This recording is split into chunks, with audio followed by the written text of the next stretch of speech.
छत्रपती शिवाजी महाराजांच्या जीवनाशी संबंधित महत्त्वाचे किल्ले, सांस्कृतिक स्थळे यांचा समावेश असलेली 10 दिवसांची पर्यटन सहल रेल्वेमार्फत आयोजित केली जाणार आहे, अशी घोषणा मुख्यमंत्री देवेंद्र फडणवीस यांनी केली। रेल्वेच्या उपक्रमामुळे ऐतिहासिक वारसा राष्ट्रीय व आंतरराष्ट्रीय पातळीवर पोहोचण्यास मदत होईल, असा विश्वासही त्यांनी बोलून दाखवला।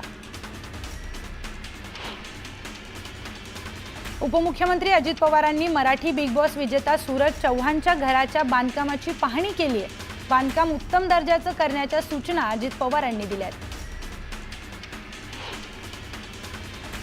सांगोल्याच्या यलमार मंगेवाडीत बोर आणि नारळाची झाडं पेटवण्यात आली। ही झाडं शेजारील शेतकऱ्याने पेटवल्याचा आरोप करण्यात आलाय। तातडीने नुकसान भरपाई देण्याची मागणी यावेळी करण्यात आली। चंद्रपूर जिल्ह्याच्या मूल तालुक्यातील चितेगाव परिसरातून जेरबंद करण्यात आलेल्या वाघिणीच्या 3 छावांना जेरबंद करण्यात अखेर यश आलंय। 5 महिन्यांच्या 3 छावांना त्यांना त्यांच्या आईपाशी सोडण्यात आलंय। साईबाबांच्या दर्शनासाठी भाविकांनी शिर्डीत मोठ्या प्रमाणात गर्दी केली आहे। सलग आलेल्या सुट्ट्यांमुळे पर्यटन स्थळाबरोबरच धार्मिक स्थळीही मोठी गर्दी पाहायला मिळाली। यावेळी भाविकांच्या रांगांनी आणि साई नामाच्या जयघोषानं शिर्डी दुमदुमून निघाली। मुळशी तालुक्यातील वाळेन गावातील 350 वर्षाची परंपरा लाभलेल्या वाघजाई देवीची बगाड यात्रा भक्तिभावाने आणि उत्साहात पार पडली। यावेळी संबळ आणि ताशाच्या गजरात देवीचा जयघोष करत बगाड फेरी पूर्ण करण्यात आली। एप्रिल महिना सुरू होताच उन्हाची तीव्रता अधिकच वाढली आहे। त्यामुळे नागरिकांचं उन्हापासून संरक्षण व्हावं यासाठी पालिकेनं सिग्नलवर हिरवी नेट लावली। नंदुरबार जिल्ह्यातील धडगाव तालुक्यात बिलगावच्या जंगलात वन विभागानं कारवाई केली। यावेळी विक्रीसाठी तोडून ठेवलेल्या सागाच्या झाडाच्या दांड्या वन विभागाने जप्त केल्यात। धाडी दरम्यान लाकूड तस्कर फरार झाले। रत्नागिरी जिल्ह्यातील अंजर्ले समुद्र किनाऱ्यावर कासव महोत्सव सुरू आहे। किनाऱ्यावरील कृत्रिम घरट्यातील कासवांच्या पिलांना समुद्रात सोडण्यात आले। ही पिलं समुद्रात झेपावताना पाहण्यासाठी पर्यटकांनी मोठ्या प्रमाणात गर्दी केली होती। नाशिकमधील अनेक वर्षापासूनची मडबातची परंपरा यंदाही अबाधित आहे। आयुर्वेदिक मातीचा लेप लावून उन्हापासून आणि त्वचेच्या विकारांपासून प्रतिबंध व्हावा या हेतूनं मडबातचं आयोजन करण्यात आलं। यात शेकडो नाशिककरांनी सहभाग घेतलाय। चंद्रपूरमध्ये भीम पदयात्रेचं आयोजन करण्यात आलं होतं, मात्र ही पदयात्रा रद्द करण्यात आली आहे। पदयात्रा रद्द झाल्याची माहिती नागरिकांपर्यंत न पोहोचवणाऱ्या अधिकाऱ्यांविरोधात आता कारवाई केली जाणार आहे। हिंगोलीच्या धामणी परिसरात शेवंतीच्या फुलांच्या मागणीत वाढ झाली आहे। बाजारात शेवंतीच्या फुलांना 100 ते 120 रुपये किलो दर मिळतोय। यामुळे फुलं उत्पादक शेतकऱ्यांनी समाधान व्यक्त केले। ब्रेकिंग न्यूज समोर येते। रायगड मंत्री भरत गोगावले तातडीने मुंबईकडे रवाना झालेत। गोगावले यांना उपमुख्यमंत्री एकनाथ शिंदे यांचा निरोप आला। अमित शहा यांच्या रायगड दौऱ्यानंतर राज्यात राजकीय घडामोडींना वेग आल्याचं दिसून येतंय। रायगडच्या पालकमंत्री पदाबाबत मोठा निर्णय होण्याची शक्यता आहे। रायगडमधील सर्व पूर्वनियोजित कार्यक्रम रद्द करून भरत गोगावले मुंबईच्या दिशेने रवाना झालेत। तर रायगडच्या पालकमंत्री पदाचा जो तिढा आहे त्यावरून आता ही पुढची राजकीय गणितं काय असतील हे बघण्यासारखं असेल।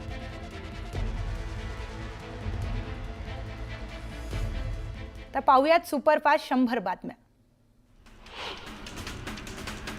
संभाजीनगरच्या कार्यक्रमात महायुतीतील 2 मंत्र्यांमध्ये नाराजी नाट्य पाहायला मिळालं।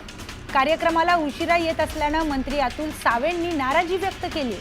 थेट मंत्री संजय शिरसाटांना फोन लावत तुमचा खैरे साहेब होऊ देऊ नका असा सल्ला दिला। आयुक्तांच्या फोनवरून संजय शिरसाटांना कानपिचक्या दिल्याचा व्हिडिओ व्हायरल होतोय। खासदार अमोल कोल्हेंनी महायुतीवर निशाणा साधलाय। सासूसाठी भांडणं केली आणि शेवटी सासूच वाट्याला आली असं म्हणत अजित पवारांच्या अर्थ खात्याच्या सह्यांवरून सुरू असलेल्या गोंधळावर खासदार कोल्हेंनी शिंदेंच्या शिवसेनेला चिमटा काढलाय। महायुतीत काही चालबेल नाहीये असं कोल्हे म्हणाले।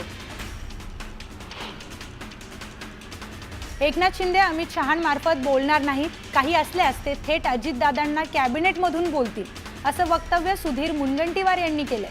तर तिन्ही पक्षांमध्ये आणि सरकारमध्ये सर्व काही अलबेल आहे असंही ते म्हणाले. उपमुख्यमंत्री अजित पवार बारामती दौऱ्यावर असून त्यांनी जनाई शिरसाई योजनेचं लोकार्पण केलं. पाणी बोरकडवाडी तलावात सोडण्यात आले. साताऱ्यातील रयत शिक्षण संस्थेच्या मॅनेजिंग काउन्सिलच्या बैठकीला शरद पवारांसह अजित पवारांनी हजेरी लावली. महत्त्वाची गोष्ट म्हणजे शरद पवारांच्या बाजूच्या खुर्चीवर अजित पवार बसले होते. यावेळी काका आणि पुतण्यामध्ये चर्चा झाल्याचंही पाहायला मिळालं. महाराष्ट्र दौऱ्यावर आलेले केंद्रीय गृहमंत्री अमित शहा हे दिल्लीसाठी रवाना झाले आहेत. मात्र दिल्लीला रवाना होण्यापूर्वी उपमुख्यमंत्री एकनाथ शिंदे अमित शहांच्या भेटीसाठी दाखल झाले होते. दोघांमध्ये सुमारे अर्धा तास चर्चा झाल्याची माहिती आहे. यावेळी त्यांच्यात काय चर्चा झाली आहे हे अद्याप गुलदस्त्यात आहे. राधाकृष्ण विखे पाटील मतांसाठी भिकारी असल्याची टीका बच्चू कडूंनी केली होती. वीरभद्र महाराज बच्चू कडू यांना सद्बुद्धी देवो असं म्हणत विखे पाटलांनी प्रत्युत्तर दिले. कल्याणमधील अल्पवयीन मुलीवरील अत्याचार प्रकरणाचा आरोपी विशाल गवळीने तळोजा जेलमध्ये आत्महत्या केली आहे. आरोपी गवळी 3.5 महिन्यांपासून तळोजा जेलमध्ये होता. बीड जिल्हा रुग्णालयातील डॉक्टरांच्या हलगर्जीपणामुळे एका गर्भवती महिलेचा मृत्यू झालाय असा गंभीर आरोप महिलेच्या नातेवाईकांनी केलाय. प्रसूती व्यवस्थित करण्यासाठी जास्तीच्या पैशांची मागणी करण्यात आली होती. 2,000 देऊनही व्यवस्थित उपचार न झाल्यानं महिलेचा मृत्यू झाल्याचा आरोप करण्यात आलाय.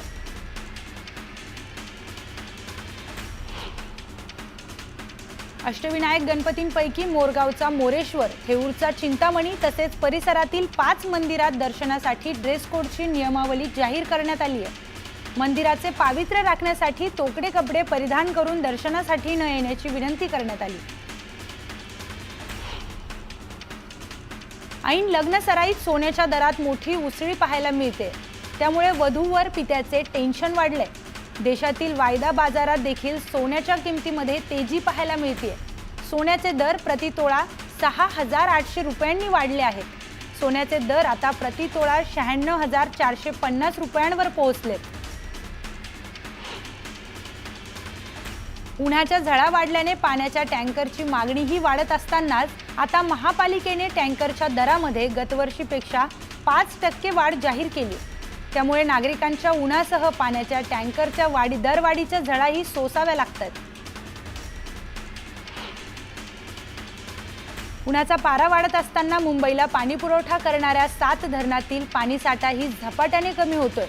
त्यामुळे पाणी संकट उद्भवू नये यासाठी राज्य सरकारच्या अखत्यारीत्या भातसा आणि अप्पर वैतरणा धरणातील राखीव पाणीसाठा वापरण्यास परवानगी देण्याच्या प्रस्तावावर मुंबई महापालिकेने राज्य सरकारला पाठवला होता. त्यास आता मंजुरी मिळाली आहे.